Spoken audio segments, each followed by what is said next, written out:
የልደት በዓልን ምክንያት በማድረግ በንድራ ልዩ ፕሮግራማችን እጅግ በጣም አስደናቂ የሆነ ቦታ ነው ይዘናችሁ የምንሄደው።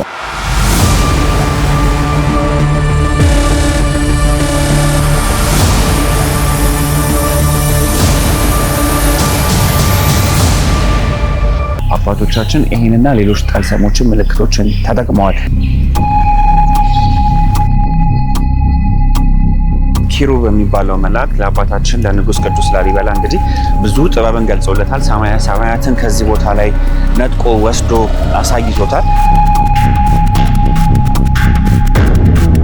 ጎልጎታ፣ ቀራኒዮ፣ የአዳም መቃብር የሚባሉ ሁሉ እዚሁ አሉ። ስለዚህ ከዛሬ አንስቶ ይህንን ምልክት ማለት ያለባችሁ ስዕለ ኪሩብ ነው። ቤተ ማርያም ውስጥ ሁለት አንገት ያለው ንስር እንመለከታለን። በቅዱስ ላሊበላ ስራ ላይ ምንም አይነት ስህተት የለም።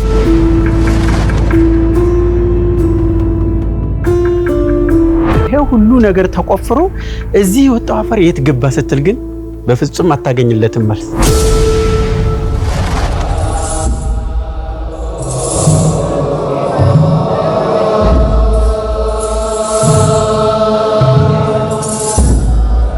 የሚገርም ዓለም ከብረት ብሎንን ከመስራቱ በፊት ቅዱስ ላሊበላ ብሎንን ከእንጨት ሰርቷል።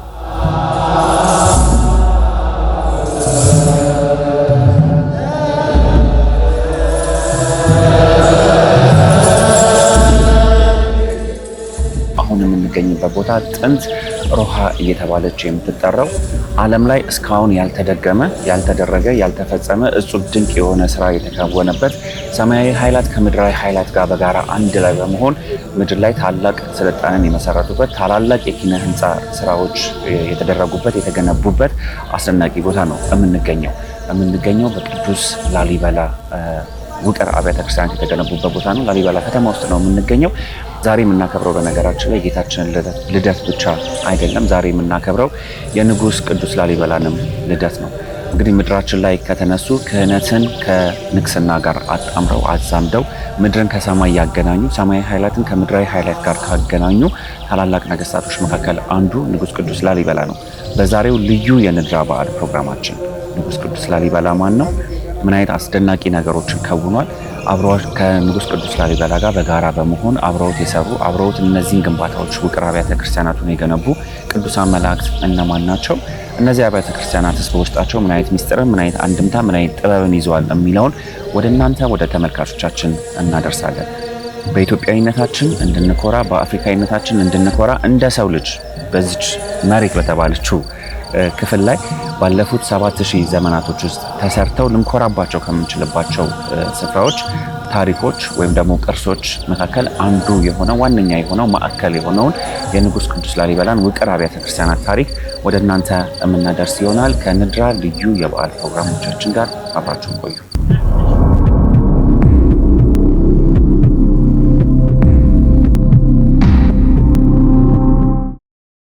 የዚህ ፕሮግራም የወርቅ ደረጃ ስፖንሰር አቢሲኒያ ባንክ።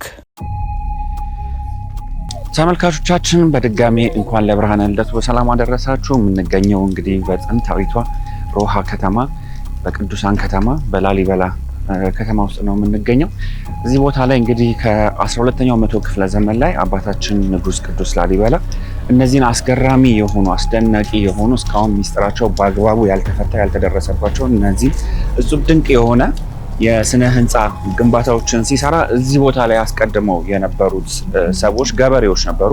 እዚህ ስፍራ ላይ ከፍተኛ የሆነ የእንቁ ወይም ደግሞ የከበሩ ማዕድናት ሀብት የነበረበት ቦታ ላይ ነው። በጣም ከፍተኛ የሆነ ክምችት እንደነበረበት ይነገራል እና እዚህ ቦታ ላይ የነበሩት ሰዎች እንቁ የሚያመርቱ ከከርሰ ምድር ውስጥ እንቁዎችን የሚያወጡ ገበሬዎች እንደነበሩ ይነገራል እና አባታችን ቅዱስ ላሊበላን እንግዲህ ቅዱሳን መላእክት መርተውት ቅዱሳን መላእክት አስተምረውት በኋላ እንግዲህ በፕሮግራማችን ላይ በስፋት የምናየው ይሆናል።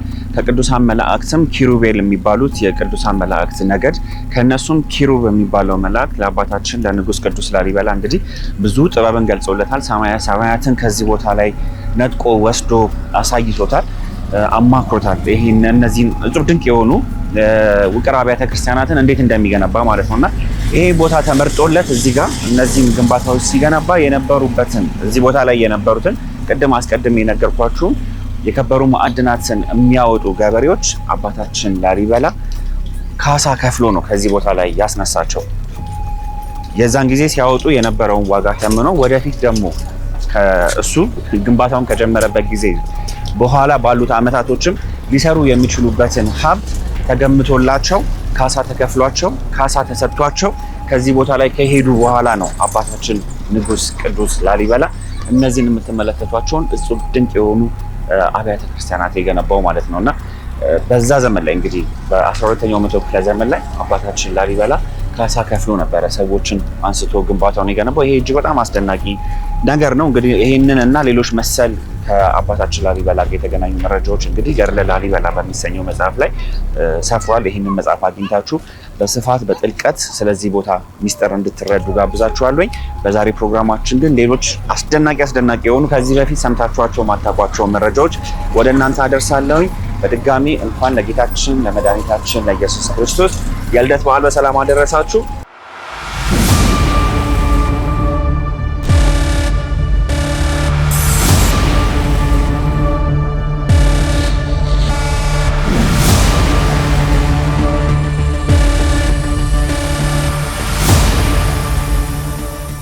ዲያቆን ተካ እንግዲህ እንኳን ለልደት በዓል በሰላም አደረሰ። እንኳን አብሮ አደረሰን። እናንተም እንኳን በሰላም ወደዚህ ወደ ተቀደሰው ቦታ መጣችሁ። በመምጣታችሁ በጣም እናመሰግናለን። እኛም እጅግ አድርገን እናመሰግናለን። እውነት ለመናገር መታደል ነው የልደት በዓልን እዚህ ማክበራችን በራሱ ትልቅ መታደል ነው። ተመልካቾቻችንም እድለኞች ናቸው ብዬ አስባለሁ። የጌታ ልደት ብቻ ሳይሆን የቅዱስ ንጉስ ላሊበላንም ልደት እያሰብን ስለሆነ እስኪ ለተመልካቾች ራስን አስተዋውቅልንና። እሺ፣ ዲያቆን ተካው ይባላለሁ። የቅዱስ ላሊበላ ገዳም የህዝብ ግንኙነት ክፍል ኃላፊ ነኝ። የቅዱስ ላሊበላ የሥራው መጨረሻ ይሄ ነው። ነገር ግን ከቅዱስ ላሊበላ ብንነሳ ደስ ይለኛል። ቅዱስ ላሊበላ ማን ነው ወደሚለው ስንሄድ እንግዲህ በኢትዮጵያ ከነገሱ ነገስታት ትልቁና ለኢትዮጵያ እስካሁን ድረስ አሻራቸውን ትተው አሻራቸው ለኢትዮጵያ መብራት ሆኖ ከሚታዩ ነገስታት ቅዱስ ላሊበላ የመጀመሪያው ነው። ቅዱስ ላሊበላ አሻራውን ብቻ ትቶ አይደለም የሄደው። እውነቱን ለመናገር ለሀገራችን ትልቅ የኢኮኖሚ ምንጭ ሆኖም እያገለገለ ይገኛል ማለት ነው። እስካሁን ድረስ ማለት ነውና እንግዲህ ቅዱስ ላሊበላ ማን ነው ከሚለው ስንነሳ ቅዱስ ላሊበላ ከአክሱም ቀጥሎ ከአክሱም ነገስታት ወይም ስርወ መንግስት ቀጥሎ የዛጉዌ ስርወ መንግስት የሚባል። በዚህ የዛጉዌ ስርወ መንግስት መካከል 11 ነገስታት ነግሰዋል። ከ11ዱ መካከል ደግሞ 4ቱ ካህንም ንጉስም ሆነው ኢትዮጵያን የመሩ ነገስታት ናቸው። ለምሳሌ የመጀመሪያው ይምርሃነ ክርስቶስ ነው። ገብረ ማርያም፣ ቅዱስ ላሊበላ፣ ናኩቶ ላብ ናቸው ማለት ነው። እነዚህ ነገስታት ብቻ ሳይሆኑ ካህንም የነበሩ ናቸው። ካህንም የነበሩ ናቸው ማለት ነው። ካህን ለመሆናቸው በመስቀል ጦርነት ጊዜ እንግዲህ እነ ቅዱስ ላሊበላ የነበሩት በመስቀል ጦርነት ጊዜ ነው። አውሮፓውያን አንድ አበሻ ጥቁር ንጉስ አለ። እሱም ካህኑ ዮሐንስ እያሉ ይፈልጉት የነበረ። በዘመኑ የነበሩ የአውሮፓውያን ጸሐፊዎች ምን ይሉ ነበር? ካህኑ ዮሐንስ እሱ ካልመጣ በስተቀር ይሄንን ማሸነፍ አንችልም። ኃያልም ነበር ማለት ነው። ኢትዮጵያ በዛን ዘመን ኃያልም ነበረች ማለት ነውና ከነዛ ይፈለጉ ከነበሩ ነገስታት ቅዱስ ላሊበላ ይሆናል ብሎ ብዙ ጸሐፊያን ይናገራሉ ማለት ነውና ቅድም እንደነገርኩ ቅዱስ ላሊበላ በትንቢት ነው የተወለደው። በትንቢት ተወለደ። እናቲቱ ይሄ ካንቺ የሚወለደው ታላቅ ነው፣ ዓለምን የሚመካበት ዓለም ሁሉ ለዓለም ሁሉ መብራት የሚሆን የእውቀት ምንጭ ነው፣ የጽድቅም መነሻ ነው በማለት ነገራትና ከኔ የሚወለደው ምን አይነት ነው ብላ በጣም ትደነቅ በጣም ተጠብቀው ስለነበር እንግዲህ ቅዱስ ላሊበላ ተወለደ። በተወለደ ጊዜ ነጫጭ ንቦች ከበውት ነበር። እንግዲህ ይህን ነጫጭ ንቦች ከከበቡት በኋላ አይበሉትም፣ ግን ከበውታል። ንብ ደግሞ ከከበበ ይበላል። እና እናቲቱ አንድ ነገር አየይ መልአኩ ቅዱስ ሚካኤል የነገራትን ትንቢት እንደገና ማስታወስ ጀመረችና ይሄ ሰው አለ ንቦች እንኳን እግዚአብሔር ኃይል ያለበትን ያውቃሉ ስትል ላል ወይም ልጄ ማር ይበላል፣ ንቦቹ አልበሉትም ማር ነው የሚበላው ስትል ላል ማር ነው ይበላል ብላ በሁለቱ ባገውና በአማርኛ ቋንቋዎች አጣምራ ላሊበላ ብለዋለች ማለት ነው። ከዛ በኋላ እንግዲህ ቅዱስ ላሊበላ ተወለደ። ከተወለደ በኋላ እንግዲህ ከወንድሙ ከንጉስ ገብረ ማርያም ከካህኑ ንጉስ ገብረ ማርያም ንግስናውን ተቀበለ። ከተቀበለ በኋላ እንግዲህ በዚህ መካከል ቅዱስ ላሊበላ ብዙ ግፍ ተፈጽሞበታል። ብዙ ግፍ ከተፈጸመበት በኋላ እንግዲህ መርዝ ጠጥቶ በእህቱ አማካኝነት ሞቷል። ሲሞት ነፍሱ ከስጋው አልተለየችም። በርኑ መቅበር አልቻሉም እና እንዴት አድርገን እንቅበረው ሙቀት አልተለየውም ብሎ ነፍሱ ግን ወደ ሰማይ ሄዳ ይህንን ትእዛዝ ተቀብላ እነዚህን ህንጻዎች በሰማይ አይታ ከዛ በኋላ ይህንን ትሰራልኛለህ ሲል እንዴት ተሰራለሁ እኔ ይሄ ሰማያዊ ነው እኔ ደግሞ ምድራዊ ነኝ እንዴት ተሰራዋለሁ እንደምታውቀው ፈጣሪ ነህ አንተ እኔን በምድር ያሉ አይወዱኝም ገለውኛል እና ከማን ጋር ሆኜ እሰራዋለሁ የሰራሁት እኔ ነኝ ሰማይና ምድር ከመፈጠራቸው ታስበው ተሰርተው የተቀመጡ ናቸው የሚገለጡት ግን ባንተ ነው ተባለ ከዛ በኋላ እንግዲህ ነፍሱ በሶስተኛው ቀን ነፍሱ ከስጋው ከተለየ በኋላ ወደ ገዳም ገባ ከዛ ወደ ኢየሩሳሌም ከሄደ ከኢየሩሳሌም ተመልሶ ኢየሩሳሌም በደንብ ከጎበኘ ኢየሱስ ክርስቶስ የተወለደበትን የሞተበትን ያረፈበትን ሁሉን መካነ ቅዱሳንን ከጎበኘ በኋላ ወተመልሶ ንግስናውን ተቀብሎ በነገሰ በ10 አመቱ በ1157 ዓመተ ምህረት ነገሰ በ1167 ዓመተ ምህረት ቤተክርስቲያኖቹን መስራት ጀመረ ማለት ነው። የዚህ ፕሮግራም የወርቅ ደረጃ ስፖንሰር አቢሲኒያ ባንክ።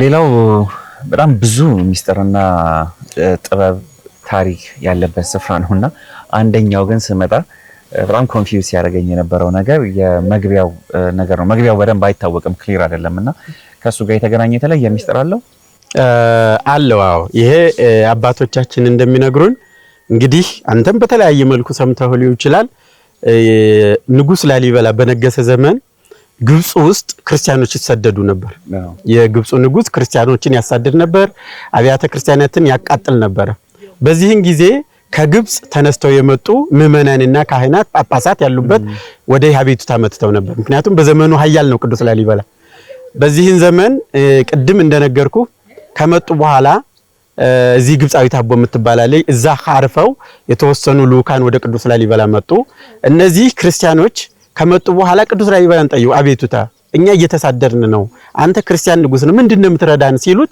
ቅዱስ ላሊበላም በነገሩ ሁሉ አዝኖ በቃ ህጀዋጋለው ሲል መላኩ ይሄ ቀላል እኮ ነው አባይን መገደብ ትችላለህ አሉ ጉሮሯቸው እንደማነቅ ነው ሲል አባይን በጸሎት ገደቡ አባይን በጸሎት ከተገደበው በኋላ ግብጾች በጣም አዘኑ ውሃው ቀረ መጨረሻ ላይ ያ በዘመኑ የነበረው ንጉስ አማላጅ ላከ አስሯቸው የነበሩ ጳጳስንም ፈትቶ ሄዱ ይንገሩልኝ እኔ እንግዲህ በቃ አልጣላም አባይን ይላክልኝና ይሄንን በግመል አስጭኖ ስጦታውን ሁሉ ወደ ቅዱስ ላሊበላ ላከ ቅዱስ ላሊበላ ምን ስጦታ አልፈልግም ሁሉ ነገር አለኝ ሀብታም ነኝ አልፈልግም የእግዚአብሔር ጸጋ ከኔ ጋር ነው ክርስቲያኖችን አታሳድድ ይሄንን አድርግ ይሄንን እልክልሃለሁ አሉ ከዛ በኋላ ውሃውም ተላከላቸው እንደው ምን ላድርግልህ ብሎ እንደገና ንጉስ ሲልክ እኔ ምን ሊያረግልኝ ይችላል ብሎ ሲያስብ ቅዱስ ላሊበላ አይ የክርስቶስ መስቀሉ እዛ ነው ያለው ስለዚህ እሱን ለምን አትረከብም አይሁዳውያን ጋር ተቀምጦ ምን ያረጋል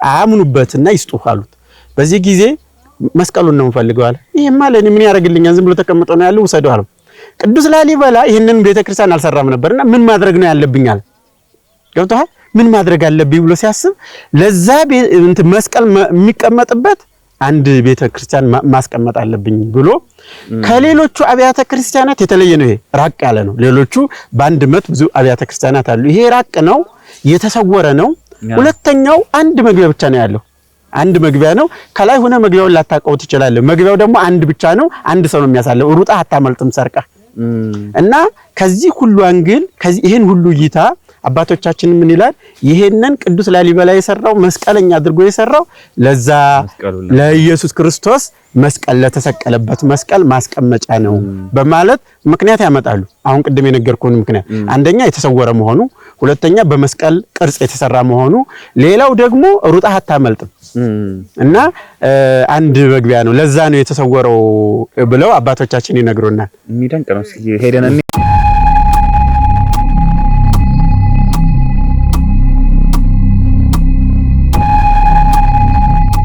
እንግዲህ አሁን የምንገኘው ቤተ ጊዮርጊስ የሚባለው ቦታ ላይ ነው።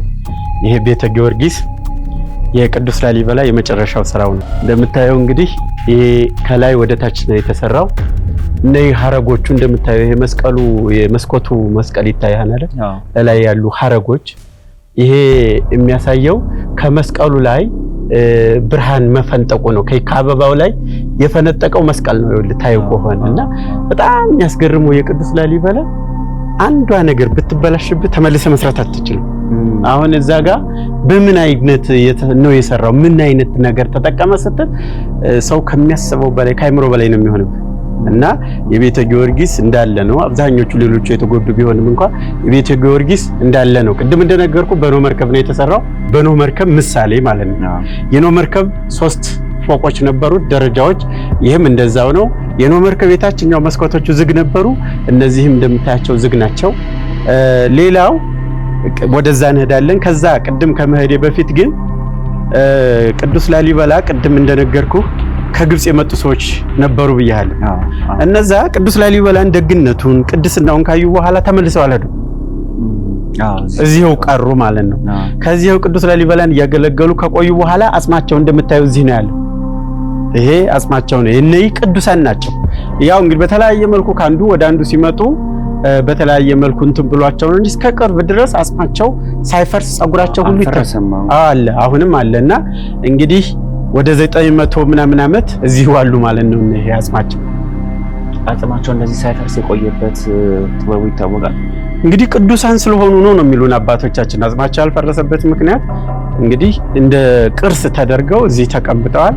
አጽማቸው ደግሞ የዚህን ያህል ዓመት እስከ ቅርብ ድረስ ጸጉራቸው ሁሉ እጃቸው ሁሉ ነበረ። ግን ካንዱ ወደ አንዱ ስናዘዋውራቸው ያለ ጥንቃቄ ስለሚሆን ትንሽ የተጎዳ ይመስላል እንጂ እስከ ቅርብ ድረስ በጣም ጥሩ ደረጃ ላይ ነው የነበረው።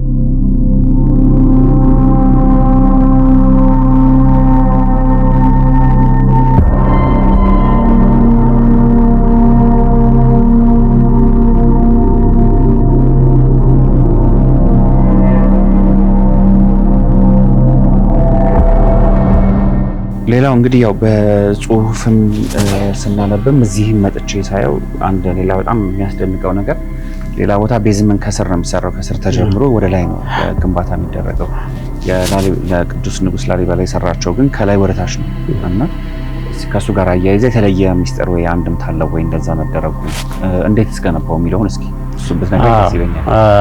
እንግዲህ ዓለም እንደምታውቀው አሁን ሳይንሱ የደረሰበት ኮንስትራክሽን ጥበብ ከመሬት ተነስቶ ፋውንዴሽን ወደ ላይ ነው። የቅዱስ ላሊበላ ለየት የሚለው ግን ከላይ ወደ ታች ነው። ከላይ ጣራውን በደንብ ካስተካከለ በኋላ ወደ ታች ነው የሚወርደው ማለት ነው። ይሄ ቅድም እንደነገርኩ ሰው በራሱ ያገኘው ጥበብ ተምሮ ያገኘው ጥበብ አይደለም፣ ከሰማይ ነው ያገኘው። ሰማያዊ ነገር ነው። ከሰማይ ከላይ ወደ ታች ነው የሚመጣው። ከታች ወደ ላይ የሚሄድ ነገር የለም።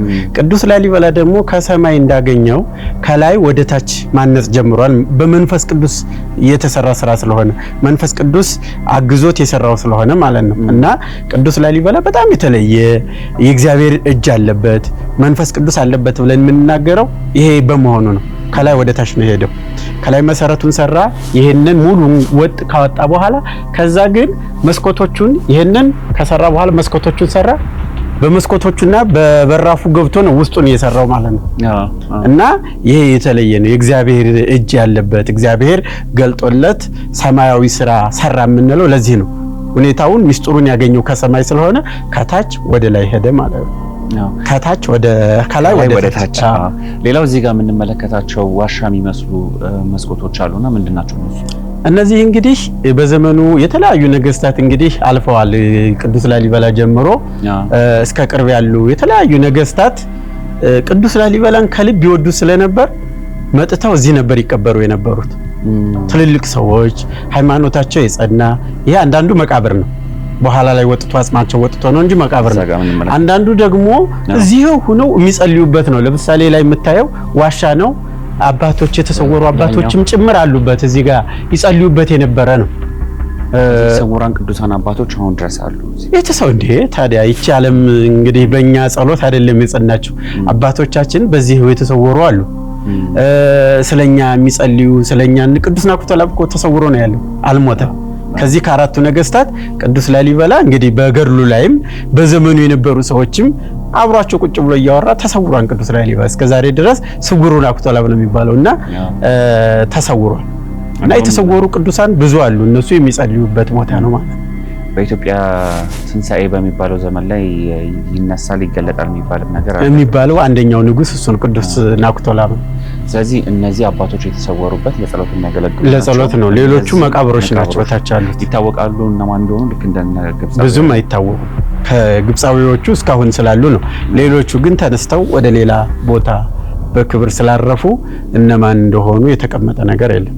ሌላው በጣም የሚደንቀው ምንድነው መሰለህ እንግዲህ አሁን ቴክኖሎጂ በተራቀቀበት ኢንጂነሪንግ እና ኮንስትራክሽን በጣም በተራቀቀበት በዚህ በእኛ ዘመን እንኳን በውሃ ፍሳሽ በጣም ብዙ ችግሮች እናያለን እኛም አዲስ አበባና ይሄ ግን በቃ በጣም የሚያስደንቅ የውሃ ተፋሰስ ስርዓት አለው ሲስተም አለው። በዛ ዘመን ላይ ልገምተው ልታስበው ማችለው እውነት ነው ሰማያዊ ኃይላት የሰሩት ነው አብሮ ከንጉስ ላሊበላ ጋር። ግን እስኪ ስለ ተፋሰሱ ንገረኝ። አሁን እንግዲህ ቅዱስ ላሊበላ በጣም የሚደንቅህ እሱ ነው። ውሃ አሁን ይሄ ውሃ ሞልቶት ባህር ነበር የሚሆነው። እሱ ግን እንትኑ ራሱ ወደ ታች ዝቅ ያለ ነው። ከላይ ወደ ታች አሰራሩ ውሃ እንዲፈስበት ነው። የሚደንቀው የቅዱስ ላሊበላ እሱ ነው። እንግዲህ የሁሉም ተፋሰሶች ደውደው ዮርዳኖስ የሚባል አለ እዛ ላይ ነው የሚውሉ። ሁለት መፋሰሻ አላቸው። የመጀመሪያዎቹ አብያተ ክርስቲያናት ሁሉም ተፋሰሶች ሁሉም ቤተክርስቲያን መጥተው እዛ ጋር ያርፋሉ። በዚህ አካባቢ ወደህ ያሉት ደግሞ ከቤተ መድኃኔዓለም ቀጥሎ ያሉት ደግሞ የሚፋሰሱት በዚህ ነው ማለት ነው። ሁለቱም የሚገናኙበት ግን ዮርዳኖስ ተብሎ ነው የሚጠራ። ዮርዳኖስ ተብሎ ይጠራል ማለት ነውና ቅዱስ ላሊበላ በጣም የሚደንቅህ አሁን አንተ አንድ ነገር ልንገርህ። የሆነ ኮንስትራክሽን አንድ ትልቅ ህንጻ ብገነባ እንደገና ተሳስተው ያስተካክላሉ አይደል እንዴ? ቅዱስ ላሊበላ እንደዛ አይነት ነገር ቢጠቀም እነዚህን ቅርጾች ማየት አንችልም። እዛ ላይ መስኮቶቹ ላይ የምታያቸው ምንናየው ነበር በቃ የለም። በቅዱስ ላሊበላ ስህተት የሚባል ነገር ፐርፌክት ነው። ሁሉ ነገር አንዲት ስህተት ከተፈጸመች ይህን ቤተክርስቲያን አታገኘውም፣ የተበላሸ ይሆናል። ሁሉ ነገር በትክክል የተሰራ የእግዚአብሔር እጅ ያለበት የምንለው የማይሳሳተው እግዚአብሔር ብቻ ነው። ሰው ይሳሳታል፣ ቴክኖሎጂ ራሱ ይሳሳታል። ገብቶሃል? ስለዚህ የቅዱስ ላሊበላ ምንም አይነት ስህተት የለበትም። አሁን ብዙ የተለያዩ የፈረንሳይ የጀርመን ኢንጂነሮች መጥተው ይህንን ያያሉ። መጨረሻ ላይ ግን ይሄ ከአይምሯችን በላይ ነው። ሁሉ ነገር ፐርፌክት ነው። ሌላ ቀርቶ ይሄ በራፍ ከዛ በራፍ ጋር ላይ ስታነጻጽረው አላይመንቱ እኩል ነው። እዚህ ጋር የምታያቸው መስኮቶች በወዲያ በኩል ካሉት መስኮቶች ጋር እኩል ነው። እዚህ ጋር የምታያቸው እንትኖች አሉ። ይሄ ከዚህ ጋር ስትለካው እያንዳንዱ ነገር ትክክል ነው፣ እኩል ነው ማለት ነው። እና በቅዱስ ላሊበላ የስራ ላይ ምንም አይነት ስህተት የለም። ሁሉ ነገር ፐርፌክት ነው። ለዛ ነው እግዚአብሔር አግዞት መንፈስ ቅዱስ በሱ ላይ አድሮ ይህንን ቤተ መቅደስ ሰራ የምንለው።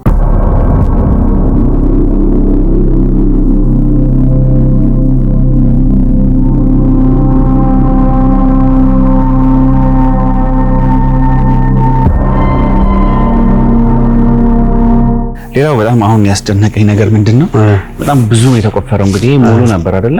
እዚህ ውስጥ የነበረው ተቆፍሮ አንደኛ እንዴት አወጡት? ምን ያህልስ እንደሆነ ይታወቃል ወይ? አፈሩም ድንጋዩ? አዎ እሱ እንግዲህ የሚገርም ነው። ስትወጣ የምታየው ጥቁር አፈር ነው እንጂ ቀይ አፈር አይደለም። ከዚህ ስትወጣ የትም ቦታ የምታገኘው ጥቁር አፈር ነው። ይሄ አንድ እንኳን አንተ የሆነ ሽንት ቤት የሆነ ቤት ለመስራት የምቆፍረው ብዙ ነው የሚሆነው አይደል እንዴ? ይሄ ሁሉ ዋሻ ይሄ ሁሉ ነገር ተቆፍሮ እዚህ የወጣው አፈር የት ገባ ስትል ግን በፍጹም አታገኝለትም መልስ። የተጻፈ ነገር የለም። ያ መልስ አታገኝለትም። ግን ምንድነው አባቶቻችን የሚነግሩን መላእክት ያግዙት ነበር። እሱ ቅዱስ ላሊበላ ቀን ይሰራል፣ መላእክት ደግሞ ሌሊት ያግዙት ነበር። ይህንን አፈር መላእክት አውጥተው በዓለም ዘርተውታል። ገብቶሃል? እና አሁን ምንም ይሁን ወጣ ስትል ቀይ አፈር ማግኘት የለብም። እዚህ ወጣ ድንጋዩ ኮረቱ ምናምን ተቆልሎ የሆነ ቦታ ማግኘት አለብን። ምክንያቱም ከዚህ የሚወጣው አፈር በጣም ብዙ ስለሚሆን፣ ሌላ ቀርቶ እዚህ ቤተ ጊዮርጊስ የወጣው አፈር እዚህ አካባቢ ተቆልሎ ያንን የሚመስል አፈር አታገኝም። እዚህ ስትወጣ ጥቁር አፈር ነው የምታገኘው። ይሄ እውነት መሆኑን የሚያረጋግጥልን ለዛ ነው። ከዚህ የወጣውን አፈር እዚህ ተቆልሏን አትልም። መላእክት ያግዙት ነበር የሚባለው ለዛ ነው። እዚህ ሌሊት ቀን እሱ ይሰራል፣ ሌሊት ደግሞ መላእክት የሰራውን ነገር ያስተካክሉለታል፣ ይሄንን ደግሞ አውጥተው ይጥሉለታል ማለት ነው። ሌላው አብረና ያይዘን ብናነሳው ደስ የሚለኝ እንዴት ተገነባ የሚለው ነገር ነው። ያው በጣም ብዙ መላምቶች አሉ። ቅዱሳን መላእክት አብረው ሰርተዋል የሚል አለ። የተጠቀመበት መሳሪያዎቹስ ምንድናቸው የሚለውን እስኪ አብረና ያይዘን እናንሳው።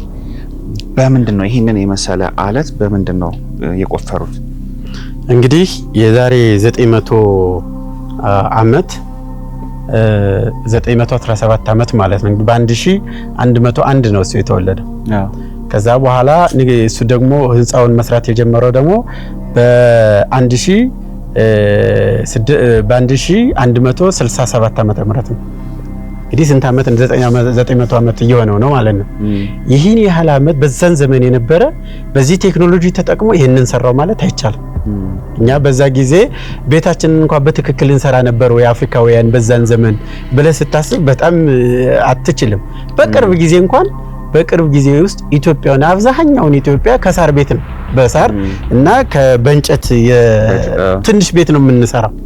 በዛን ዘመን ይህንን የመሰለ በዘመኑ ቴክኖሎጂ ሳይኖር እንዴት ሰራው ለማለት በሰውኛ አስተሳሰብ ካድክ አታገኘው። ቀጥታ የምትሄደው በእግዚአብሔር ነው። እግዚአብሔር አድሮበት እንግዲህ መንክር እግዚአብሔር በላይ ለቅዱሳን ይላል ዳዊት። እግዚአብሔር በቅዱሳኑ ላይ አድሮ ድንቅ ስራን ይሰራል ማለት ይሄ ነው። ቅዱስ ላሊበላ ላይ አድሮ ቅድም እንደነገርኩ በአንተ ላይ አድሬ የምሰራው እኔ ነኝ፣ አንተ ምክንያት ነው የምትሆነው። እኔ ሰማይና ምድር ሲፈጠሩ አብሬ አስቤያቸዋለሁ፣ የምሰራው እኔ ነኝ። ስለዚህ በአንተ ይገለጣሉ ሲለው ይሁንልኝ ይደረግልኝ አለ እና አሁን የምነግርህ ይሄንን ነገር የተሰሩት አሁን ሙዚየም ላይ መጥረቢያዎች ናቸው። መጥረቢያዎችና በጣም ትንንሽ መሳሪያዎች ናቸው። ቅድም እንደነገርኩ እሱ ቀን ይሰራል፣ ሌሊት ግን መላእክት ብዙ ነገር ሰርተው ያገኛል ማለት ነው።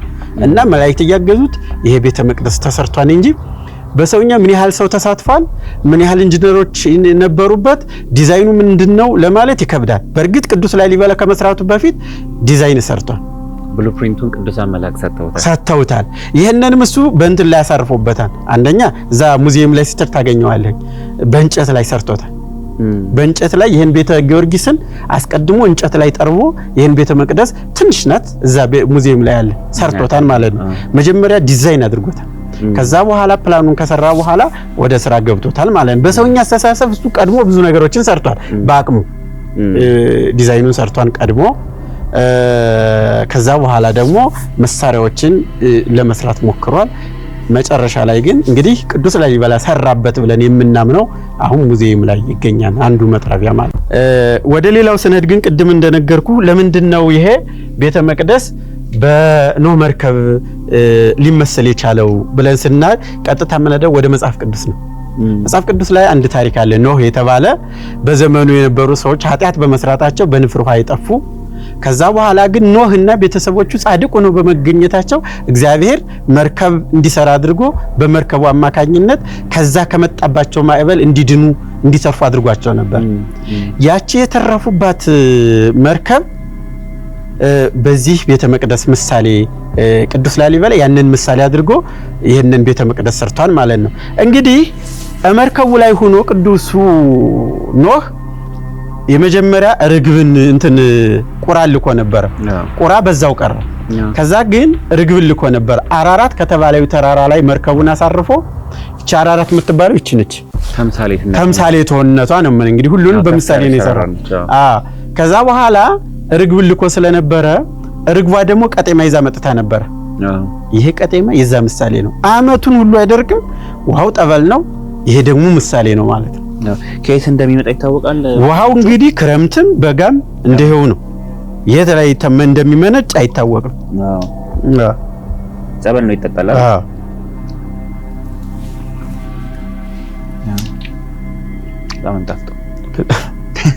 በጣም መስፋፍስ ነው። ድንቅ ነው በጣም። አይጎርልም፣ ውሃው አይጎርልም። በቃ አይጎርልም፣ አይሞላም። እዚህው ነው የሚቀረው እና ሌላም ጉድፍ እንዳይገባበት፣ ሌላ ቆሻሻ እንዳይገባበት ይሄ እንደምታየው ይከላከላል። ሌሎቹም ይኸውልህ እዛ ላይ ያሉት ከድነውታል። በተፈጥሮ መከላከያ ተበጅቶለታል ማለት ነው። ይሄ አሸክቱ ውሃ እንኳን ሌላ ነገር በእኖ እንዳይገባ ያደርገዋል ማለት ነው። ሌላው እንግዲህ የልዳው ሰማዕቱ ቅዱስ ጊዮርጊስ የኢትዮጵያ ገበዝ ይባላል። እንግዲህ ኢትዮጵያውያኖች በተለያየ ቦታ ላይ ኢትዮጵያ ኦርቶዶክስ ተዋሕዶ ቤተክርስቲያን እንግዲህ ታቦት ቀርጻ ሰይማ በተለያየ ቦታ ላይ ቤተክርስቲያናቶች አሉ። ይሄ አሁን የምንገኝበት ቦታ በቅዱስ ጊዮርጊስ ስም የተሰየመው ለምንድን ነው? ስያሜውም ጽላቱም። አዎ እንግዲህ ቅዱስ ላሊበላ የሚገርም ነገር 11 አብያተ ክርስቲያናትን ሰርቷል። አሁን 10 እያልን የምንጠራቸው ማለት ነው። 11ዱ ቤተ መቅደስ ግን አከፋፍሏል። ለቅዱሳን ከቅዱሳን የተወሰኑትን ከሰማዕታት የተወሰኑትን ከመላእክት የተወሰኑትን አድርጎ ለእመቤታችንና ለክርስቶስ ቤተ መቅደስ አድርጓል ማለት ነው። ከቅዱሳን አቡነ ገብረ መንፈስ ቅዱስንና አባ ሊባኖስ፣ ከሰማዕታት ቅዱስ መርቆሪዎስንና ቅዱስ ጊዮርጊስን፣ ከመላእክት ደግሞ ቅዱስ ገብርኤልና ቅዱስ ሚካኤልን አድርጎ ቤተ መቅደስ ሰጥቷቸዋል ማለት ነው። ከሰራ በኋላ ከነዛ መካከል እንግዲህ ቅዱስ ላሊበላ ቤተ መቅደስ የሰራለት ቅዱስ ጊዮርጊስ ነው።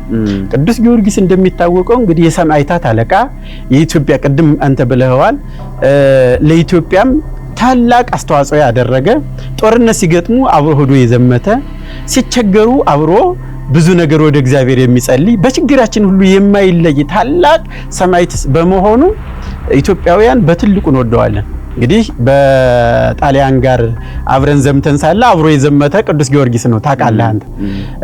በተለያየ ቅዱስ ላሊበላም ስራዎቹን ሲሰራ ይማጸነው የነበረው ታላቅ ሰማዕት ያግዘው የነበረው ያነጋግረው የነበረው ቅዱስ ጊዮርጊስ ስለነበረ ይህንን ለቅዱስ ላሊበላ ያደረገለትን ነገር ለማስታወስ ይህንን ቤተ መቅደስ ሰርቶለታል ማለት ነው። ቅዱስ ሚካኤል ደግሞ ከሱ አይለይም። ከቅዱስ ላሊበላ ጋር አብሮ ስራውን ይሰራል። ኢየሩሳሌምም ወስዶ አብሮ ይሄን አድርግ እያለ ይመራው ስለነበር ለቅዱስ ሚካኤልም ቤተ መቅደስ ሰርቶለታል። እንግዲህ የቅዱስ ላሊበላ መታሰቢያውም አብሮ በ12 ነው፣ ከቅዱስ ሚካኤል ጋር አብሮ ነው ማለት ነው።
እንደምታዩት ውጭ ላይ ሆነን መስቀለኛ ነበር።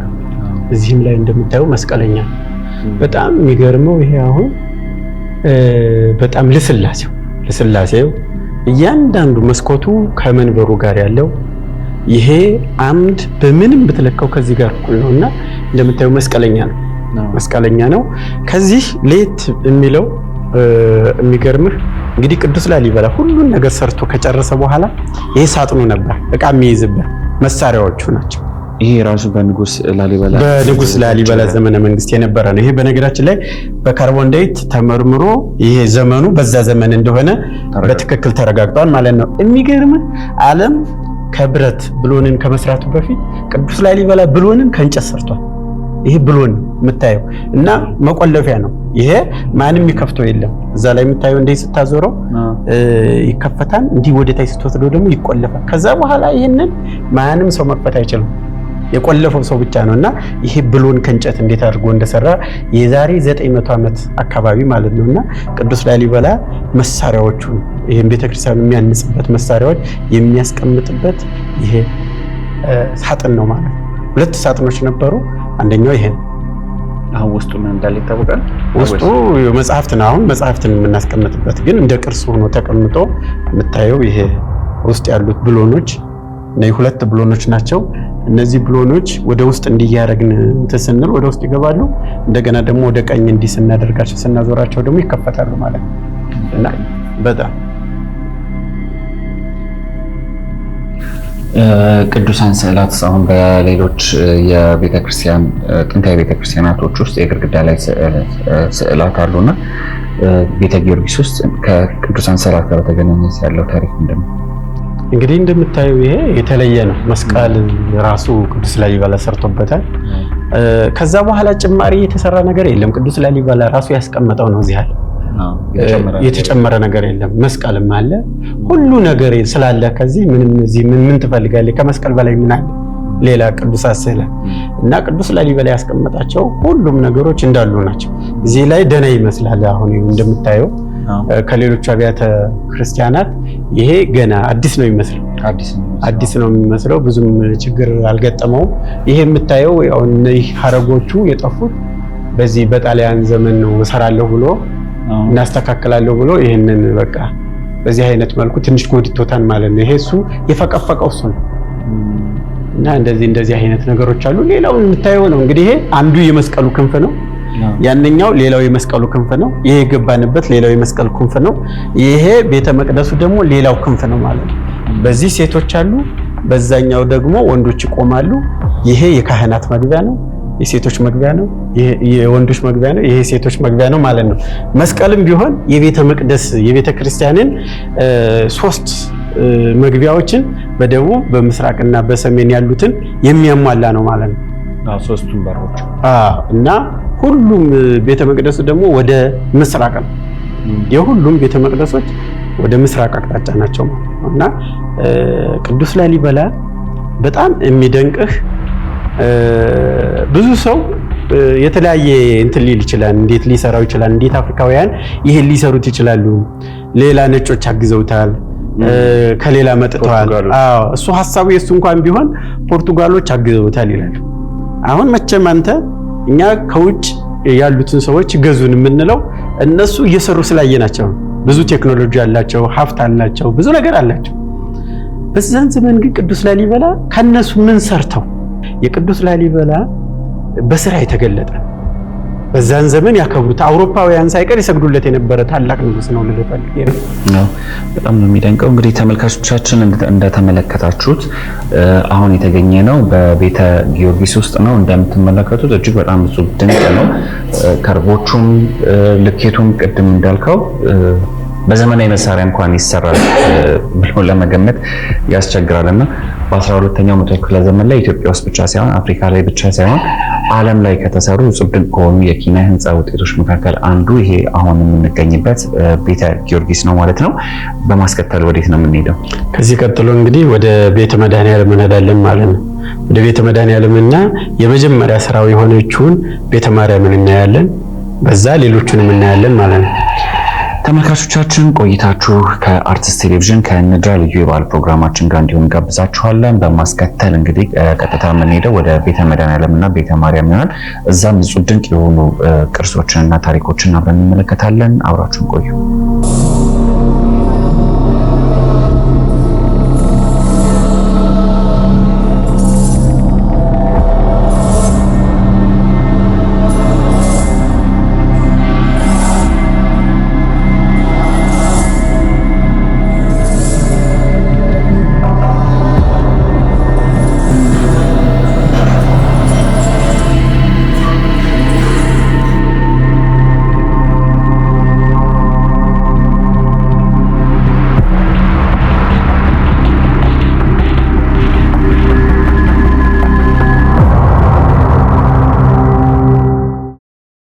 የዚህ ፕሮግራም የወርቅ ደረጃ ስፖንሰር አቢሲኒያ ባንክ።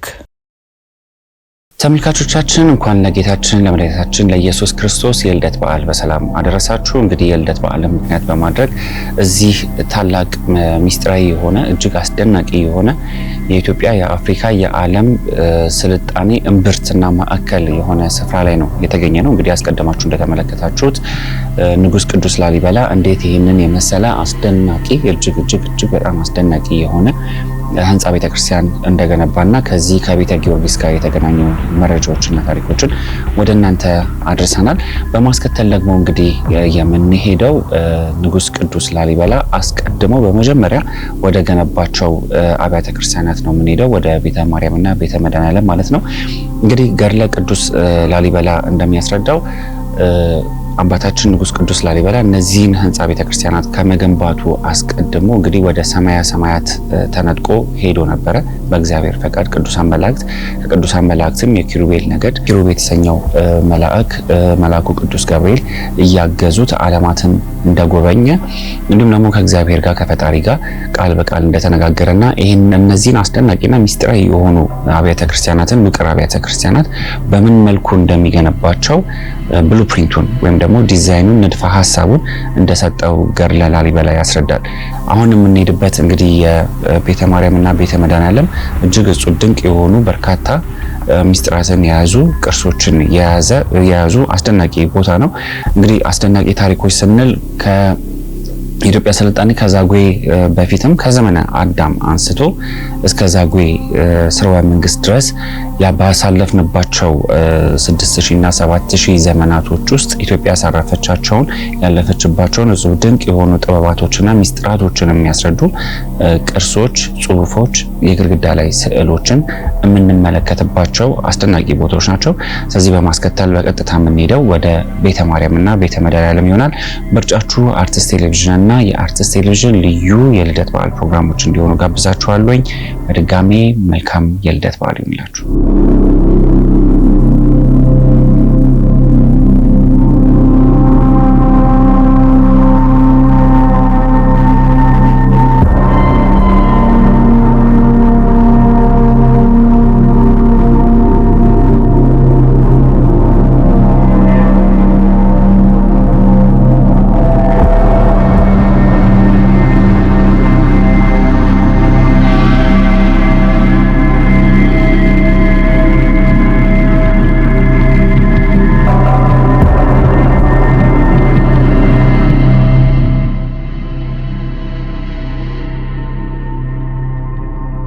የጻድቁ ቅዱስ ላሊበላ የሥራው መነሻ ይሄ ነው ማለት ነው። በእመቤታችን በቅድስት ድንግል ማርያም ነው የጀመረው።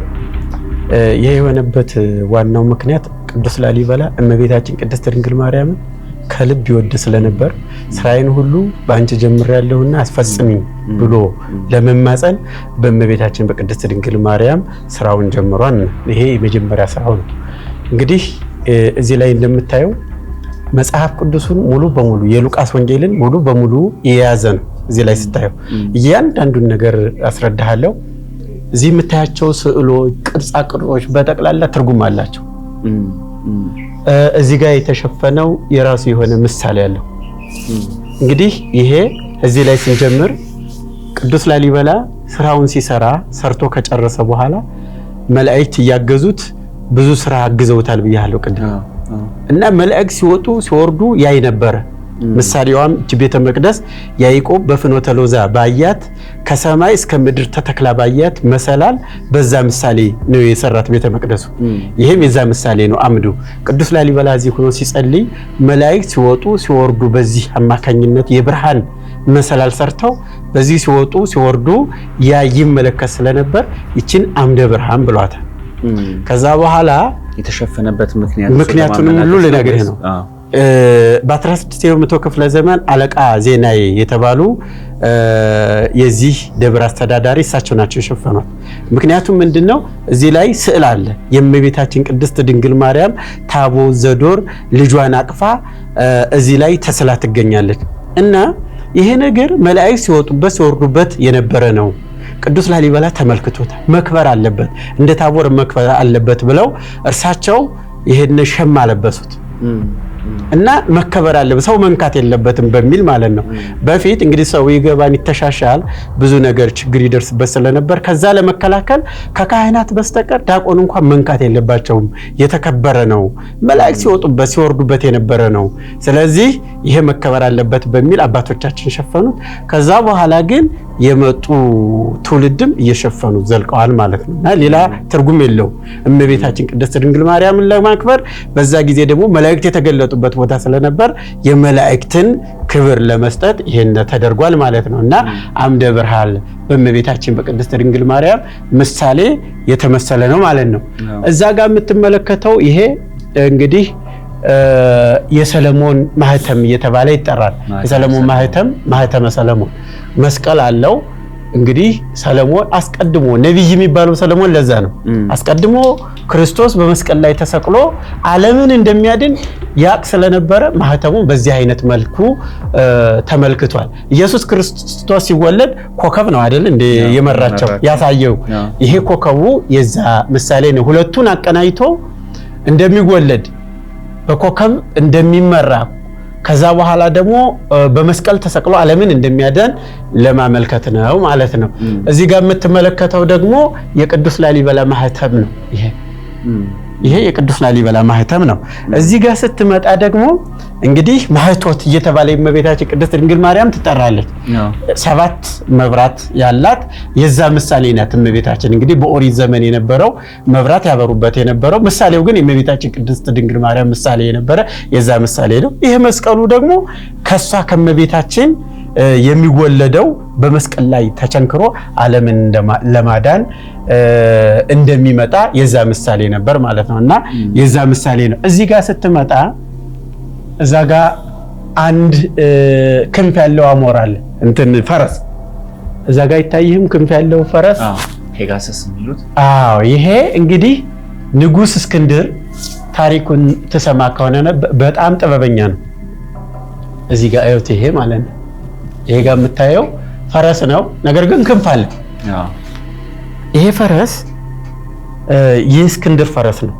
እስክንድር አሞራውንና ፈረሱን አዳቅሎ ክንፍ ያለው ፈረስ መፍጠር ችሎ ነበር። ከዛ በኋላ ስጋ እያበላ ካሳደገው በኋላ ስጋውን ከልክሎ ለተወሰነ ጊዜ ከቆየ በኋላ ፈረሱን ጋልቦ ስጋው እንዲህ አድርጎ እያሳየ ወደ ላይ ወደ ገነት መጥቆ ነበር። ልክ አሁን ምንድነው የምንለው ወደ ጨረቃ የሚሄዱበት መንኮራኩር ልክ እንደዛ አይነት ፈጥሮ ነበረ። ከዛ በኋላ ግን የለም መላኩ እንትን ሲለው ፈረሱ የታሰረበትን ከገነት ላይ የታሰረበት የነበረውን እንጨት ይዞት ወረደ ማለት ነው ወደ ምድር። ከዛ በኋላ እንግዲህ ጌታችን ኢየሱስ ክርስቶስ የተሰቀለው በዛ እንጨት ላይ ነው። ይሄ ፈረሱ ደግሞ የዛ ምሳሌ ነው ማለት ነው። የንጉስ እስክንድር ምሳሌ ነው ማለት ነው። ሌላው ላይ እዚህ ጋር ስትመጣ አንድ ጥቁር በሬና ቀይ በሬ ታያለህ አይደል እንዴ? ገጥመው ነው ያሉት። ይሄ የኃጢአትና የጽድቅ ምሳሌ ነው። በህይወት ስንኖር ሁለቱ ይፈራረቁብናል። ገብቶሃል? ጽድቅም ይፈራረቅብናል፣ ኃጢአትም ይፈራረቅብናል።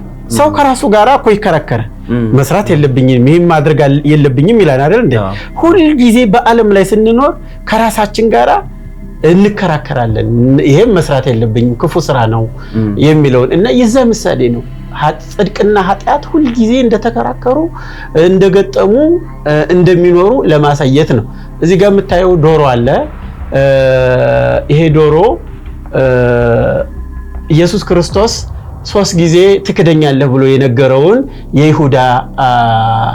ለይሁዳ ነግሮት ነበር፣ ለጴጥሮስ ማለት ነው።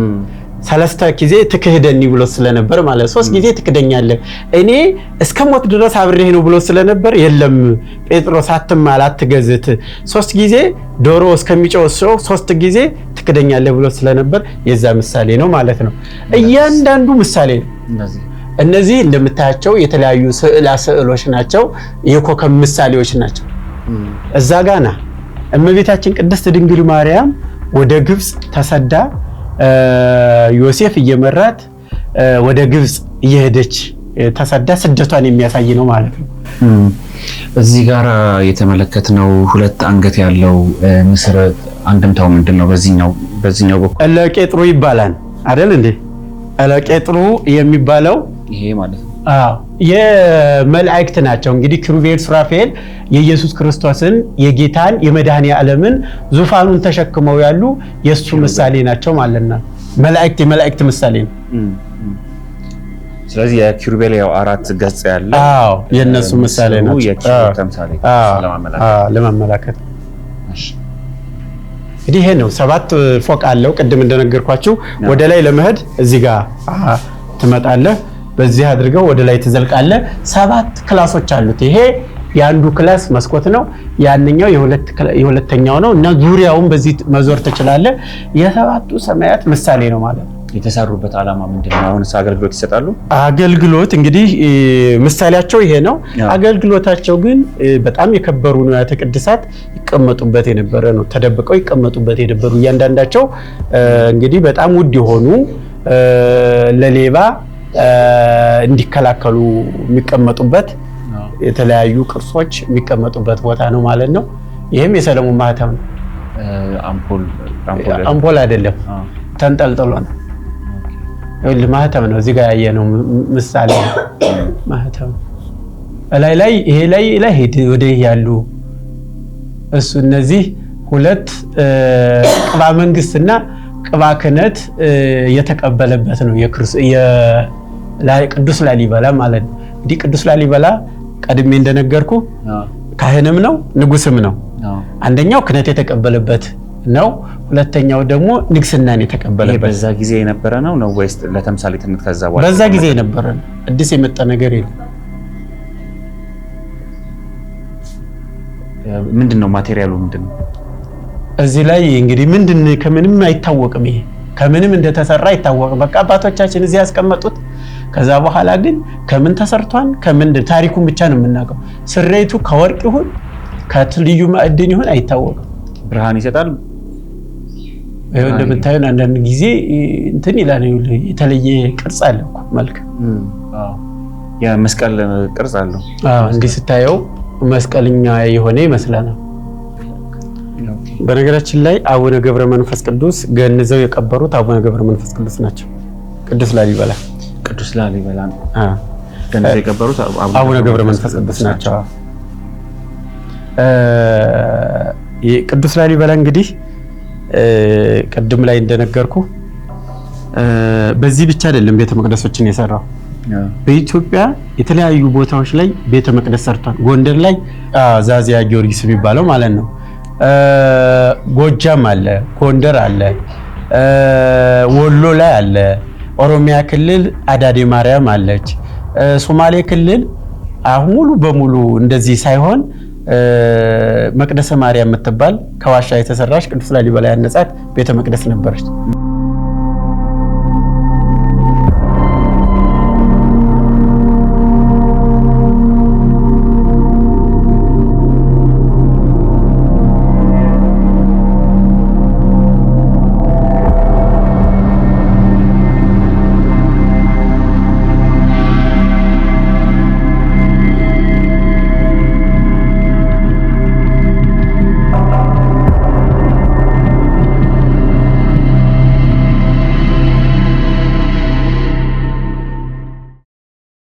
የዚህ ፕሮግራም የወርቅ ደረጃ ስፖንሰር አቢሲኒያ ባንክ። የዚህ ፕሮግራም የወርቅ ደረጃ ስፖንሰር አቢሲኒያ ባንክ።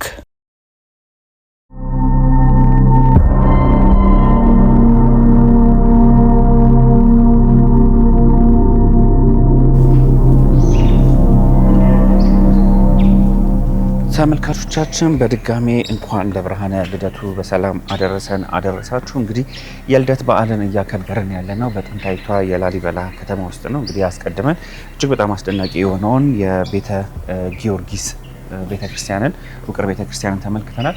አሁን ደግሞ የምንገኘው እንግዲህ አስቀድሞ በተገነባው እጅግ በጣም ግዙፍ በሆነው በቤተ መድኃኔዓለም ቅጽር ውስጥ ነው የምንገኘው። በጣም የሚደንቅ ነው። በጣም ይደንቃል። እንግዲህ ሁለተኛ ስራው ነው የቅዱስ ላሊበላ። ከቤተ ማርያም ቀጥሎ ሁለተኛው ቤተ መቅደስ ይሄ ነው። ይሄ ቤተ መቅደስ 72 አምዶች አሉት፣ በውስጥም በውጭም ሆነው አጠቃላይ 72 አምዶች ነው ያሉት እና በ72ቱ የኢየሱስ ክርስቶስ ተማሪዎች ምሳሌ የተሰራ ቤተ መቅደስ ነው ማለት ነው። 72 ናቸው እንግዲህ ዓለምን በአንድ ሃይማኖት እንዲያምን አልጫውን ዓለም ያጣፈጡት እነዚህ 72 የኢየሱስ ክርስቶስ ተማሪዎች በዓለም ተሰደው በየዓሉ በሄዱበት ሁሉ የክርስቶስን ወንጌል የሰበኩ ናቸውና እነዚህ አምዶቹ ደግሞ ይሄን ቤተ መቅደስ በደንብ አድርገው ይዘውታልና ቤተ መድኃኔዓለም የሚባለው ለዛ ነው። የዓለም መድኃኒት ማለት ነው። እና ይሄ ቤተ መቅደስ እንደምታየው በጣም ጉዳት ከደረሰባቸው ቤተ መቅደሶች አንደኛው ይሄ ቤተ መቅደስ ነው። ጉዳት የደረሰበት በሁለት አይነት መልኩ ነው። አንደኛው በመሬት ማንቀጥቀጥ እነዚህ እንትኖቹ በ18 አምዶቹ ወድቀው ነበረ። ሁለተኛው ደግሞ በጣሊያን ዘመነ መንግስት ይሄን ቤተ መቅደሱን አድሳለሁ በማለት በብረት ይሄ የምታየው ቀዳዳው ብረት የገባበት ነው እና ከዛ በኋላ ደግሞ እንደ አርማታ አድርጎ ቀለም ቀብቶ በሲሚንቶ አድርጎ ቤተ መቅደሱን ቀለም ቀብቶ ስለነበር በኋላ ላይ ይሄ ትክክል አይደለም ብለው ያለ አግባብ ብረቱን እናወጣለን ሲሉ ደግሞ ቤተ መቅደሱ እንደምታየው ተጎድቷል ማለት ነውና ጣሊያን ቀብቶት የነበረው በዛ አይነት መልኩ ነው። እዛ ላይ እንደምታየው ቀለሙ ቀይ ቀለም ተቀብቶ ነበር እና ይሄ ቤተ መቅደስ ያው ብዙ መከራዎችን ያሳለፈ ቤተ መቅደስ ነው። እንግዲህ በዓለም ከውቅር አብያተ ክርስቲያናት በድንጋይ ከተሰሩ ውቅር አብያተ ክርስቲያናት የመጀመሪያው ነው ማለት ይቻላል። አንደኛው ነው። እንደዚህ አይነት ቤተ መቅደስ ግዙፍ እና ሰፊ የሆነ ቤተ መቅደስ የትም ቦታ የለምና ካቴድራል ሊባል በሚችል መልኩ በጣም ብዙ ሰዎችን የሚያስተናግድ ብዙ አገልግሎት የሚሰጥበት ታላቅ ቤተ መቅደስ ነው። ቤተ መድኃኔዓለም በማለት ይጠራል። የመጀመሪያ ቅዱስ ላሊበላ የሰራው የእመቤታችን የቅድስት ድንግል ማርያም ቤተ መቅደስ ነው ስራውን የጀመረው ማለት ነው። ከዛ በኋላ ደግሞ ለልጇ ለመድኃኔዓለም ይህንን ቤተ መቅደስ ሰርቶ ሰጥቷል ማለት ነውና ቤተ መድኃኔዓለም በማለት በመባል ይጠራል ይሄ ቤተ መቅደስ ማለት ነው። በውስጡ ምን ቅርሶች አሉ? እንግዲህ ስንገባ የምንመለከታቸው ብዙ አይነት ቅርሶች አሉ። ለቅዱስ ላሊበላ የተሰጡት ከተለያዩ ነገስታት ከዓለም ነገስታት የተሰጡት የሆኑ ጋሻዎችና ቆቦች አሉ። እነሱ ላይ ተንጠልጥለው እናገኛቸዋለን። እነሱንም እንመለከታለን። በሁለተኛ ደረጃ ይሄ ቤተ መቅደስ ውስጥ ላይ ያሉ እንትኖቹ ማለት ነው አፍሮ አይገባው በመባል የሚታወቀው መስቀል ለቅዱስ ላሊበላ የተሰጠው መስቀል እዚህ ቦታ ይገኛል ማለት ነው። አፍሮ አይገባው የተባለበት ምክንያት በዚህ መስቀል ታይቶ የማይድን የለም፣ የማይፈወስ የለም።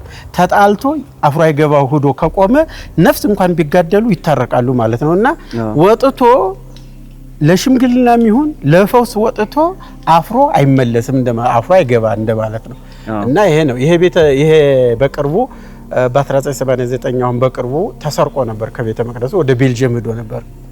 ነገር ግን ተአምር ሰርጥቶ ተመልሶ ወደ ቤተ መቅደሱ ገብቷል ማለት ነው። ምንድነው ይሄ በአይን ምስክርነትኛ በአካል ቁመን የሰማነውን ነው የምነግርህ። ይሄ ሰርቆ ይዞት ከሄደ በኋላ አቅልጦ የተለያዩ ትንንሽ ወርቆችን ጌጣጌጦችን መስራት ነበር ከዚህ የፈለገው። ነገር ግን በጣም ሴንቲግሬዱን በጣም ከፍ አድርጎ ቢያቀልጠውም መቅለጥ አልቻለም። በኋላ ላይ ልጁ ሽባ ሆነች እና ሌሊትም የሚያየው ህልም በጣም ክፉ ስለሆነ አማኝ አይደለም። ነገር ግን የሚያየው ነገር ሁሉ ጊዜ ቤተ መስቀሉ ከገባ በኋላ ሰውነቱም ቤተሰቡ መታወክ ሲጀምር ይሄንን ተመልሶ ታምሩን ተናግሮ ወደ ቤተ መቅደሱ እንዲመለስ ያደረገው እሱ ነው ማለት ነው። እንደውም መያዣ ሁሉ ሰርቶለት አስጊጦት በደንብ አድርጎ በክብር ወደ ቤተ መቅደሱ የመለሰው ያ እዚህ ገዝቶ የወሰደው ሰው ነው ማለት ነው። ስለ አፍሮ አይገባ ሌላ ተጨማሪ ነገር ማንሳት ያለብን እንግዲህ ከገነትም ከእግዚአብሔር የተሰጠው ስጦታ እንደሆነ እሱን ብትነግረን መልካም ነው። ትክክል ነው። ይሄን እንግዲህ ቅዱስ ላሊበላ ስሙም ገብረ መስቀል ነው የሚባለው። ገብረ መስቀል ማለት የመስቀል አገልጋይ እንደማለት ነው።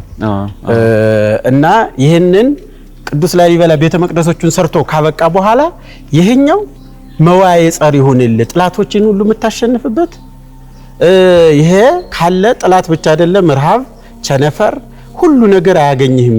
ስለዚህ ይሄንን ሰጥቻለሁ ተብሎ ለቅዱስ ላሊበላ የተሰጠው ከሰማይ ነው።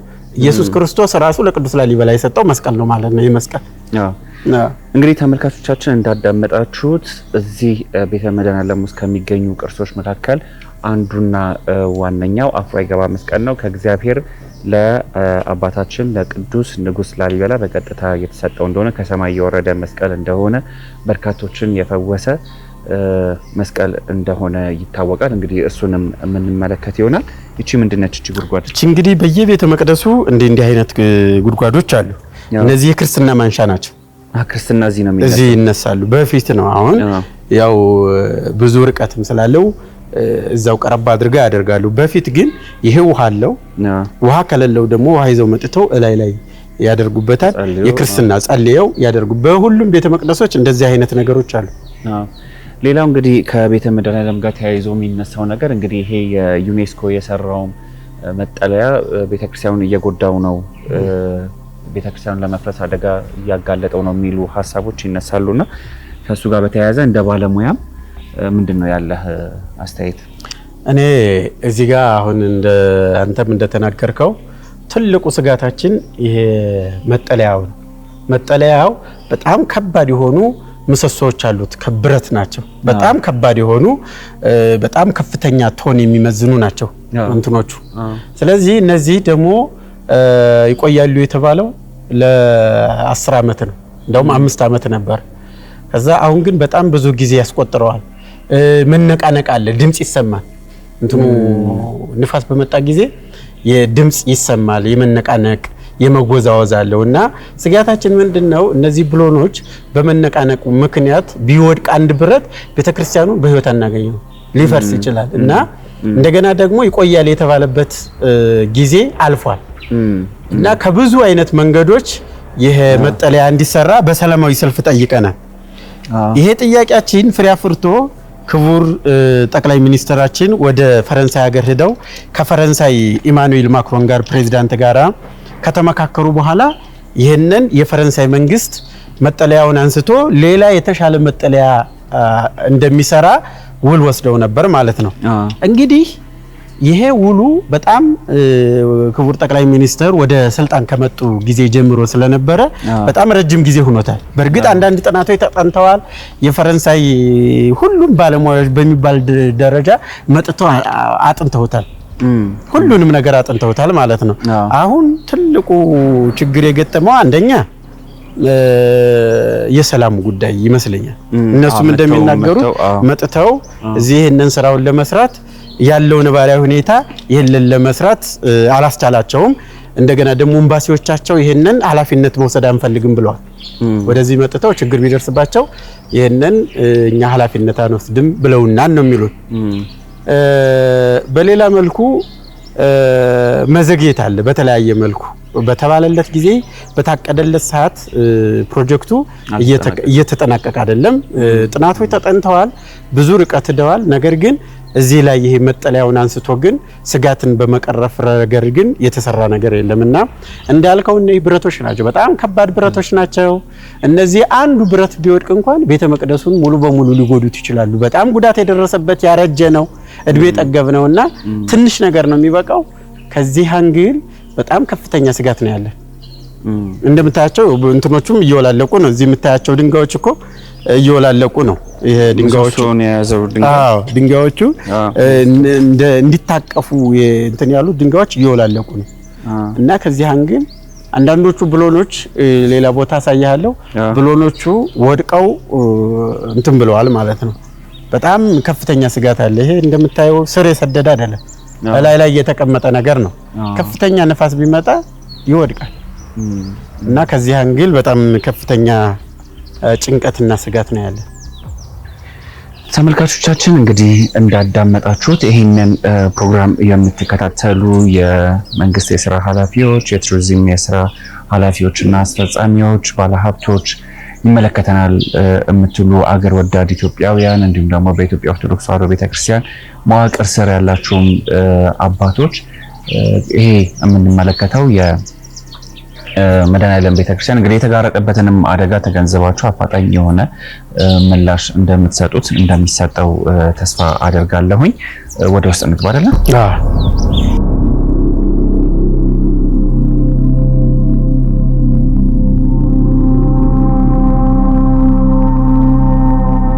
አሁን የምንገኘው ቤተ መድኃኔዓለም በሚባለው የቅዱስ ላሊበላ ከሰራቸው አብያተ ክርስቲያናት መካከል ትልቁና ግዙፉ ነው ማለት ነው።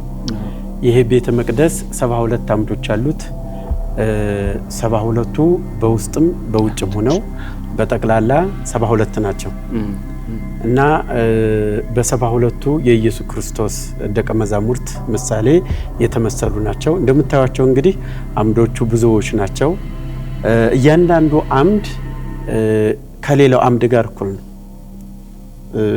ትይዩ ነው ማለት ነው እና እንደምታዩት ይሄ ሁሉ በጣም የተለየ ዲዛይን የተለየ ቅርጽ ያለው ነው። እዛ ላይ የምታዩቸው ለቅዱስ ላሊበላ በዘመኑ የተሰጡ የተለያዩ ስጦታዎች ናቸው። ጋሻዎችና ቆቦች ናቸው። እዛ የተለጠፉት ላይ የምታያቸው ላይ ይሄ የሚታዩት እነዚህ ከተለያዩ ማዕድናት የተሰሩ ለቅዱስ ላሊበላ የተሰጡ ናቸው። መጨረሻ ላይ ግን ይሄው እንትን ብለው እንዲቀሩ ቅርስ ሆነው እንዲቀመጡ አድርጓቸዋል ማለት ነውና ከምን እንደተሰሩ በርግጥ በትክክል ባይታወቅም ግን ከተለያዩ ማዕድናት የተሰሩ እንደሆነ ይገመታልና አሁንም እዚሁ ላይ አሉ ማለት። ሌሎቹ ሁለት ነበሩ። ሌሎቹ በጣሊያን 5 ዓመት ወረራ ጊዜ ተነቅለው ማን እንደወሰዳቸው አልታወቁም። ነገር ግን ብዙ ጊዜ አባቶቻችን የሚነግሩት አብሮ የነበረው ይመራ የነበረው የጣሊያኑ አንዱ ይህንን አነጻለሁ የሚለው በዛ ጊዜ እንትንላለሁ አስተካክላለሁ አድሳለሁ ብሎ የነበረ አብሮ ይዞት እንደሰረቀው ነው የሚነግሩት አባቶቻችን። ያለውም ተቀርፍፏል እኮ ተነስቶ ነው ይል። ስለዚህ የከበሩት ማዕድናቶች ወልቀዋል፣ ተሰርቀዋል። እነዚህ እንዳሉ ናቸው። ሌሎቹ ናቸው በዚህ በኩልና በዚህ በኩል ሁለት ነበሩ። እዚህ ጋርም ያለችው ተቀርፋለች። የተወሰነ ነገር ተቀርፏል እና እነዚህ ነገሮች ከማን እንደተሰጠው ይታወቃል? ከማን እንደተሰጠው አይታወቅም።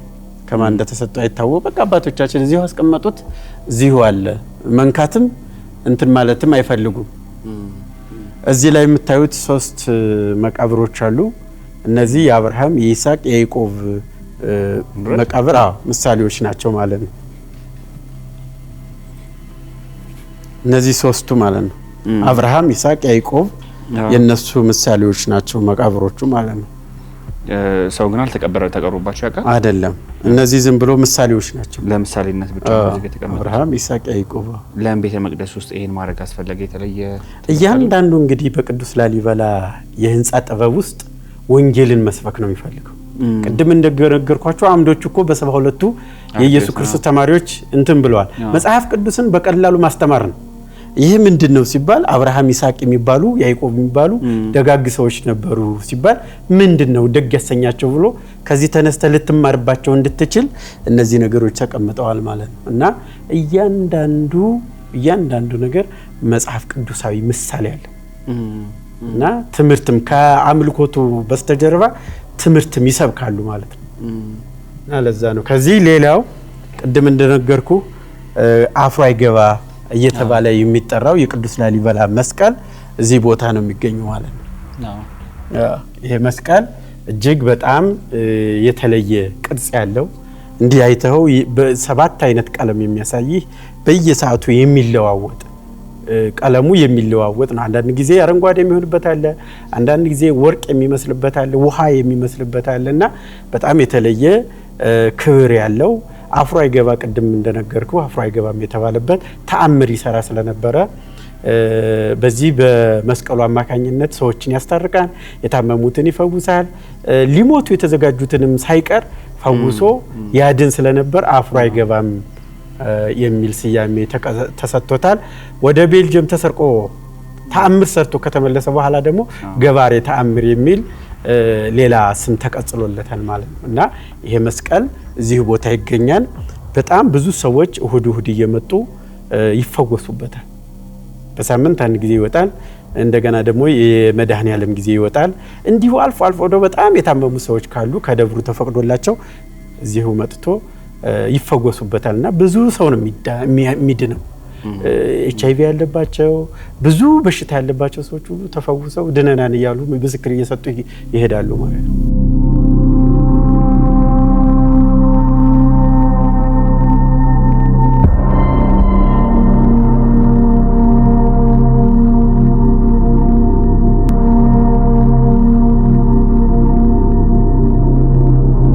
አፍሮ አይገባ ገባሬ ተአምር መስቀል ተብሎ ይጠራል። መስቀል እንደምታዩት 7 ኪሎ ግራም ይመዝናል። ስሪቱ ከምን እንደሆነ አይታወቅም። ከሰማይ የወረደ ለቅዱሳን የተሰጠው መስቀል ነው። ወርቅ እንላለን ያው በእይታ በማየት እንጂ በዚህ እንደምታዩት በዚህ 6 አሉ፣ በዚህ 6 አሉ 12 ሐዋርያትን። ይህ ጌታችን ኢየሱስ ክርስቶስ ደግሞ ሐዋርያቶች ያከላዩ ስጋን እንደሰጣቸው እኛው በዕለተ ዓርብ የተሰቀለበት መስቀል የሚያሳየው እኛው ግራና ቀኝ ሚካኤልና ገብርኤል ጠባቂ መላእክት፣ እዚህ ደግሞ ሱራፌል ኪሩቤል ጸወርተ መንበሩን ተሸክሞ ዘላለም ቅዱስ ቅዱስ ቅዱስ እያሉ የሚያመሰግኑ የሚል የምታዩት እንግዲህ ክብደቱን ያው እያያችሁ ነው። መልኩም የተለያየ ወደ ውሃ ይወስደዋል። ሰማያዊም ይመስላል። የመስቀሉ ኃይል እንግዲህ ያው ባላ ጊዜም በ1989 ዓ.ም ከዚህ ወደ ቤልጅየም ሀገር ተሰርቆ ሄዶ ነበር።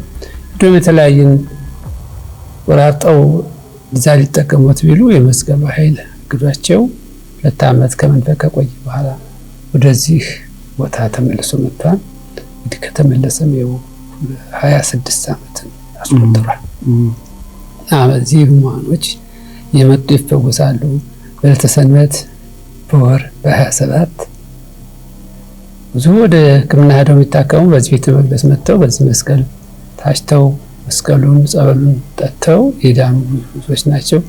እናንተም እንግዲህ እግዚአብሔር ምክንያታችሁ ይህ መስቀል ባርኳችኋል። እግዚአብሔር ይባርክልን፣ ሀገራችን ሰላም ይጠብቅልን።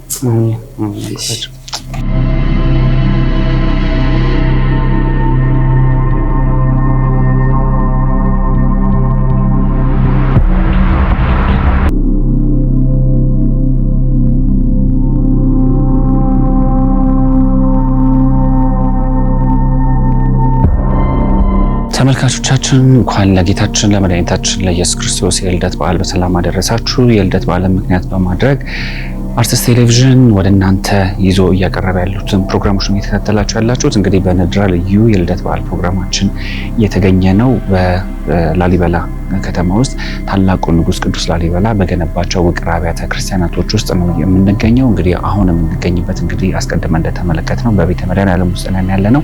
ቤተ መድኃኔዓለም ውስጥ ከሚገኙት እጹብ ድንቅ ከሆኑ ቅርሶች መካከል አንዱ የሆነውን አፍሮ የገባ መስቀልንም እንዲሁ ተመልክተናል። በማስከተል እንግዲህ የምንሄደው ደግሞ ወደ ቤተ ሚካኤል ነው። እዛም ደግሞ ተገኝተን ያሉትን ታሪኮችና ቅርሶች የምንመለከት ይሆናል። ምርጫችሁ አርትስ ቴሌቪዥን ይሁን። አብራችሁን ቆዩ። ከዚህ ቀጥሎ ደግሞ በሲኦል የተመሰለ ጨለማ አለ። እሱን ውስጥ ለውስጥ ጨለማውን እንሄዳለን።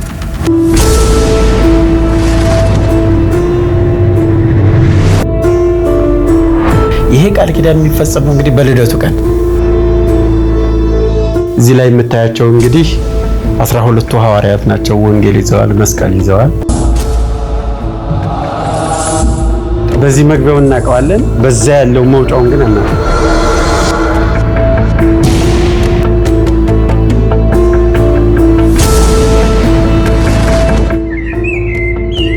እዚህ ሊቀ መላኩ ቅዱስ ሩፋኤል ጽላት አለ። እዚህ ደግሞ ሊቀ መላኩ ቅዱስ ገብርኤል ጽላት አለ። እንደዛ ነው። ይሄ ቤተ ገብርኤል የተሰራው በሰማያዊት ኢየሩሳሌም ምሳሌ ነው ማለት ነው። በኢዮር በራማ በኤረር ነው። ቀራኒዮ የአዳም መቃብር የሚባሉ ሁሉ እዚሁ አሉ። ታላቁ ንጉስ ቅዱስ ላሊበላ አጽም ያረፈበት ቦታ ላይ መገኘታችን በራሱ ትልቅ በረከት ነው።